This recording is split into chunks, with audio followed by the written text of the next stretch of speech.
Hello everyone and welcome to Hot Takes, an interview show taking the Hot Ones Challenge to state politics with the same hot questions and even hotter wings. I'm Tommy Trimbath, and joining me today is Aime Wichtendahl. She's a long-standing Hiawatha City Councilwoman currently running for the Iowa House of Representatives. Aime has developed a legacy of success over 8 years as a city councilwoman, with noteworthy accomplishments like lowering property taxes, empowering local businesses, and building new homes and multifamily units, as well as a new public safety building and fire station. She's already made history as the state's first openly transgender elected official, and activists across the state will know her for her work fighting against the wave of anti-LGBTQ bills proposed in the last several Iowa legislative sessions. Her campaign champions values of healthcare access and reproductive rights, assisting small businesses, and restoring public education in the state of Iowa. Aime, I know you were the one who proposed this idea, but how are you with hot wings and hot food? Generally, I'm pretty solid. I'm always more concerned about you, but I survived the one chip challenge. I want to commend your fearlessness by abstaining from the glass of milk. This is going to be getting a lot of use on my end and probably a few refills off camera. Well, we'll all be praying for you, Tommy. Not bad. That's a good start. I like the flavor of that one. Mm-hmm. You've been active with your campaign for the Iowa House for well over a year now. I'm curious what some of the major challenges have been for you running for state office compared to a city council position. It's a completely different environment for a couple of reasons. Just when you're running on the local level, people are more likely to just forego partisan affiliation. Not entirely, some do. Running for the Iowa House is a lot more. There's more door knocking, more fundraising. Now that this is a partisan office, then a lot of times that's people's literally first question when you're talking to them at the door, like Republican or Democrat, and it's just that's the question you have to answer, and because the answer that you have is whether or not they're going to listen to you. So that's probably the biggest difference between running locally and running statewide.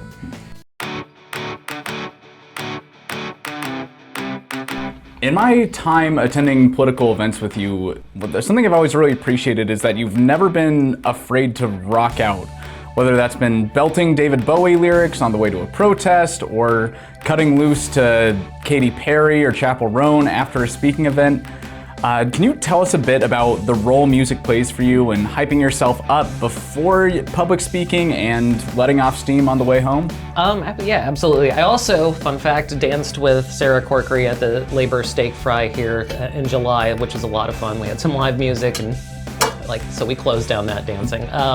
But no, music is a tremendous part of my life. As we sprint towards the finish line in Election Day, one of the things I brought back on my Facebook page is my hashtag Metal Monday, picking a song to just keep me amped up through the rest of the week.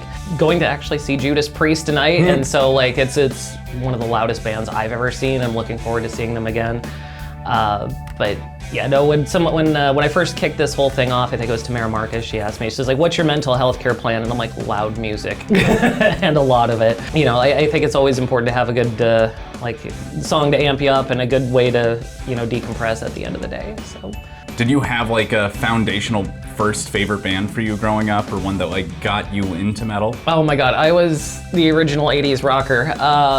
Cause growing up, I was a huge fan of Skid Row, Twisted Sister, some of the Motley Crue, Whitesnake, a lot of those bands from the 80s and mostly the 80s and 90s. Ronnie James Dio is a huge inspiration to me too. I love his music, his voice, and his just such power. Oh, I have to say that fermented kimchi is probably it's quite delicious. It goes really good with these wings. Speaking of the wings, I'd like the audience to know that we, due to Aime's busy schedule, door knocking, making phone calls, and seeing Judas Priest today, we're recording this at 8 a.m. So we just picked up these wings at a quick start this morning, which my first hot take of the day is that is Iowa's best gas station establishment. Sorry, Casey's. You're gonna, people might be getting out there with pitchforks. Just don't tell that to Rob Sand when he comes. Yeah, I'm sorry if I lose you folks with that opinion. That's my bad. But with our running title of Hot Takes, if there's one unpopular opinion of yours, it's your avid fandom of Crystal Pepsi. Can you tell the audience a bit about what fuels your love for Pepsi's least popular drink? Is the greatest soda literally ever invented, and I will not hear any blasphemy otherwise. Like literally, Crystal Pepsi tastes as if it was distilled from angel tears upon witnessing the majesty of all of God's creation and knowing that in this infinite universe where every possibility is possible. Anyway, it's delicious. I will say, I think people say that, we are living in the darkest timeline. I think it's just because we were not smart enough to accept God's perfect beverage. So would you actually say that it tastes better than regular Pepsi or has a flavor more than typical cola? It's a little bit lighter because you don't have that caramel coloring. It's like a little bit lighter also on the carbonation. And I think it is the perfect beverage. Barbacoa, Los Calientes. It's a nice, good, spicy barbecue sauce, is how I describe it. Now, Amy, I know one of the first things that you and I really bonded over was our several nerdy interests relating to sci-fi, fantasy, video games. I know you to be an avid fan of the Mass Effect series of video games. How has your time playing the character of Commander Shepard impacted the way you approach leadership? And where do you fall on the Renegade to Paragon spectrum? Oh, that is a good question. One of the things, if you recall from Mass Effect, Commander Shepard attempting to warn the Council that the Reapers are coming, and just being absolutely ignored or snowballed, it really does feel like going to the Iowa Capitol a lot of times. Especially when we talk about some of these anti-trans legislation, just you have all the politicians who have all their minds made up, not willing to entertain the points of view and life experiences of the community, and just doing what they can to really just aid and abet in the antagonism of our community. A lot of times I feel like that's the case, but it's also about finding allies and finding people to stand up and being able to push back and push against the terrible things this legislation does and the negative impacts that we know it would have on our community if left unchecked. In terms of Paragon Renegade, I wish I could say I'm an all-American badass, but with a Renegade style, but no, I'm probably far more Paragon at the end of the day, but. And for those looking to find those allies in helping fight the anti-trans and anti-LGBT bills, especially in Iowa or even in their own states, is there anywhere you would suggest they look to help with that organizing and finding how to show up? One, Iowa, and I think Iowa Safe Schools are a good starting point because they'll kind of pull people together for events at the Capitol and rallies and one action items. The other thing is definitely always, focus on your social circles and community activism because you can always do a lot together when you bring friends.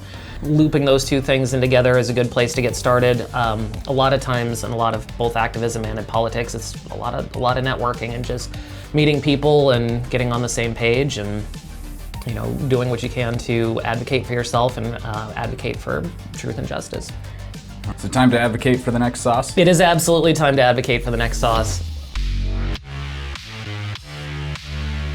I'm starting to feel the spice a little bit, but this one has such a nice flavor that it kind of balances out. It's not just attacking my mouth. It's definitely got a hint of habanero in it, but not overwhelmingly and overpoweringly so. Has there been any one moment in this entire political process that you feel like was tackling the thing you're most scared shitless of? I think the thing that was the most terrifying for me was in this session where the Iowa legislature attempted to remove gender identity from the Iowa Civil Rights Act. Like, I went to the Capitol with just the worst expectations that they were going to pass this through. And to go down there and, do everything that I can within my power to try to stop it happening out, and then knowing that legislation died in committee that day. Like I said, I was fully prepared for the worst. And like a lot of times when we're down there at the Capitol, it's just like saying your piece, but knowing that the legislation and the legislators are stacked against you. And it's that overcoming that apathy or inertia to say that you can't make a difference. And I think, we showed in January that we can. When people show up, we can make a difference.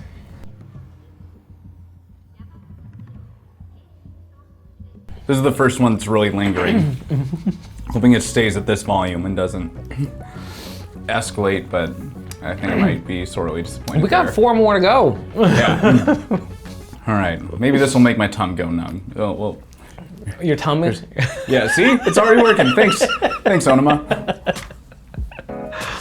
So, I know I'm not alone in first discovering your political campaign by hearing about the first openly transgender elected official in office. I've admired that you haven't put this aspect of yourself in front of your campaign or mentioned it as a reason people should vote for you. Could you tell us a bit about how being a trans elected official in this state will impact your actions and choices at the state level once you're elected?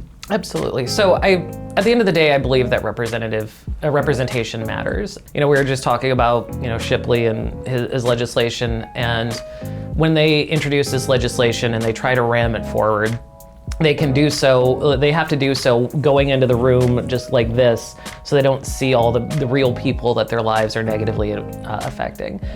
Having someone who is from that community serving in the legislature as their coworker, I think it makes it harder for them to spread those lies and spread those attacks against our community. I know personally, like when I first ran for the city council, I didn't run to be the first trans anything. I ran because I saw a need in our community. I disagreed with the way our city was handling our relations with our small businesses and felt we could do better. That was why I decided to step up and try, to see if I, could make a difference in my community. I was definitely inspired by seeing like State Representative, now State Senator Liz Bennett succeed in running for her House run in 2014, and I knew it was like our generation could step up and be leaders. There is just real disregard at the state level for the well-being of the people of Iowa. A lot of the legislation that is being passed, negatively affecting, like, for example, our workforce. They pass these anti-LGBTQ bills. You talk to people, and also the 6-week abortion ban. And I hear from our business community that they need workers. They can't find enough workers. There's not enough people around to fill the jobs that we have. So that means that we're not bringing, jobs into Iowa. So that means our economy stagnates. And so that means it's an endless death cycle. And I know that the people in Des Moines do not care about it. I think they think as long as they're in control, that's all that matters. And I think that's a fundamentally wrong way to view government. I'd like to know who some of the trans icons were for you early on that gave you guidance or encouragement while you were first discovering yourself and deciding to come out, especially ones in the local community. In the early days, we did have a couple, support groups, but it was largely just informal when we found each other online. It's definitely a lot more, more open. There's definitely far more people that are out and proud. There's more of a robust queer community within the Cedar Rapids region. It's absolutely terrifying to, transition with really relatively few social support systems in place. It's terrifying to run for office being the first openly trans woman elected to government, but you do the thing you're most scared of, and then you find the courage after. One of the things I always tell people is when it's the darkest, always try to find your people, because your people will have your back. Your people will be there for you. They'll be there to lift you up. They'll be there to support you. They'll be there for, being able to just do fun things that make this life worth living. Whether it's just gathering at a friend's house and watching movies, or sitting down and eating really, really spicy food. Yep. Oh, I can smell it from here. Oh my gosh. Just whatever you do, if you're gonna dab your eyes because you're crying, make sure you use a completely different napkin than the one you've been wiping your hands with. That's a good idea. I'm getting my yogurt ready. This is all right. A tough one. Come on, let's do this. Crying paper towel. You can do this, Tommy. I have faith in you. Okay. Bombs away. Oh, there it is. I see Took why. a second.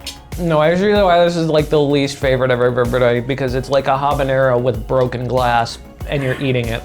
Yeah, this is just assaulting my mouth. There's not. I don't know what the good part is of this one. It's just heat. There's no kimchi or real flavor to it. Just hot, broken glass. Right. But on the note of difficult things, I know you'd be surprisingly introverted, especially for someone that's run for office as much as yourself. Oh, there it is. To the windpipe. Yep. Come on, get the question out, then you can have the milk. You've managed to be a very active social figure in your 8 years as a city councilwoman, and I want to know what's helped you put yourself out there and continue pursuing a job that literally requires you to interact with strangers on a daily basis as you run for office. Oh man. How do you do it as an introvert?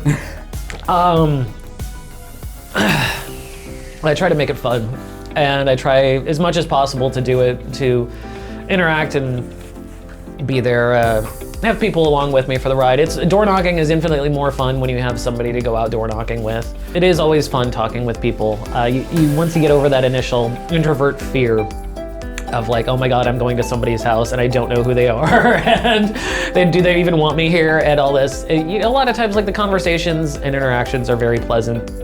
A lot of times people have dogs too. And that's always a highlight when they have friendly puppies that you can play with, and but it's been a generally good interaction. It's always trying to make it fun and engaging, and not, and just try to pull myself out of that introvert shell. It's not something that's easy for me by any stretch, but life is a lot more worth living when you can pull yourself out of your comfort zone. Have there been any real standout experiences while door knocking this election? Yeah, like, so there's been some really good ones where you have just like people who are both excited that you're knocking their door, excited for change. I was knocking on the street in Hiawatha, and the person I was talking to was a Republican. And they're like, okay, well, I'll look at it, and I'm like, hey, let me know, like, definitely still represent the community here in town, and definitely worked trying to get this street, improved and fixed and cleaned up and everything. And they're like, oh, that was you? Oh, I can't wait for you to be in Des Moines. Now, I've been door knocking with you enough to know that, like, the most common thing we've heard about people's concerns is the major divide and the hostility between America's two major political parties on this state and federal level. When you're elected this November, how do you plan to navigate that divide while in state office, and how are you going to publicly make change, especially as a trans individual, despite the ongoing culture war?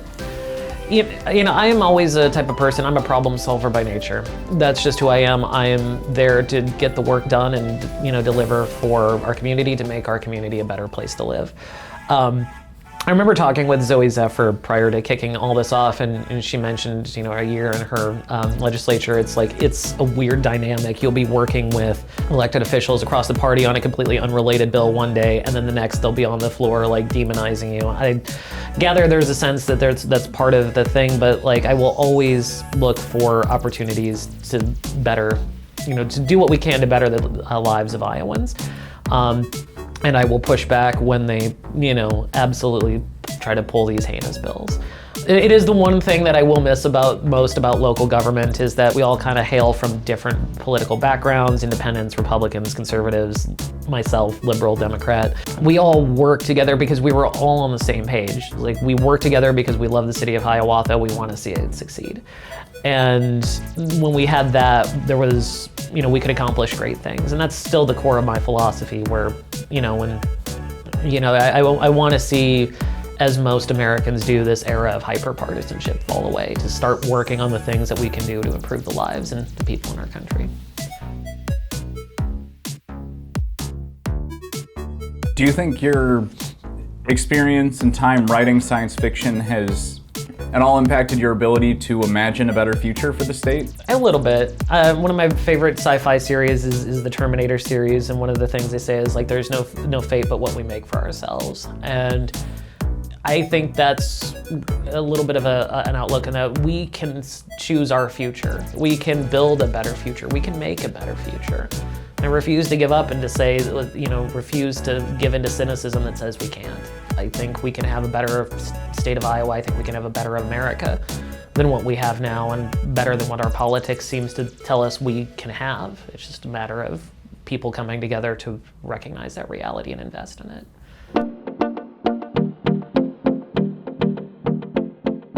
The orchestra of pain is building in my mouth right as we speak. That was the most metal thing you've ever said. Maybe we'll start our own metal band, Orchestra of Pain. Orchestra, Pame. Now, eating a wing that hot is hard, and I know you're no stranger to hard things, but for those at home that are looking to get involved in politics or to run for office themselves, what final advice do you have to help them get off the ground and face the intimidating campaigning process that holds so many of us back? I think, it's always a matter of, kind of knowing where you're at. Every location is different, but I think if it's something you're passionate about or want to see if it's right for you, honestly, there's two ways you can go. One, volunteer for a campaign. Because you'll really truly get the sense of what it is to run for office, and you'll be able to support someone who is doing it. And that way, if it doesn't turn out it's right for you, or there's things about it you don't like, you can still help out and still be able to be a part of the process. Two, if you're passionate about your community, I know from a local aspect, there are always boards and commissions that city governments have where we just need people, like library boards, history committees. If you're really wonky, planning and zoning, parks and recreation. And we always need people for those and volunteers to step up. And it's part of the process. It's, again, investing. You do have the ability to make decisions for the community in those kind of those settings. So it's both individually rewarding, and it can be a foothold into wanting to do something like that later if you do choose, if you want to run for council or if you do want to run for legislature. You may not necessarily have to fundraise a lot of money. I think my first campaign, I had $300 for signs and $4 for a dress. And then it was just engaging with the community in different ways. So where there's a will and a way, there's different ways to kind of start and get your foot in the door to be able to see if that's something you want to do. Or you can just be like me, you can just take the plunge and decide you're doing it. Fortune favors the bold, and those who stand up will have a lot of times people who will listen to you. Now, before we go, is there anything else you want to leave our audience with, or any final words for voters come November? Definitely, we're always looking for support. I'm running for the Iowa House. We always do need investments. I will leave a fundraising link here on this video. And also feel free to absolutely share this video with people you love, or share clips of it. Share clips of Tommy dying of overwhelming heat source related exhaustion. But thank you so much for joining us, Aime, though. This has been a lot of fun, painful but fun. I've loved every minute of it. Yeah, I can't wait for November. I know you're going to kill at this election, and just good luck out there knocking doors. I'll be there with you as much as I can. Awesome sauce. Thank you so much, Tommy. Thank you for joining me today.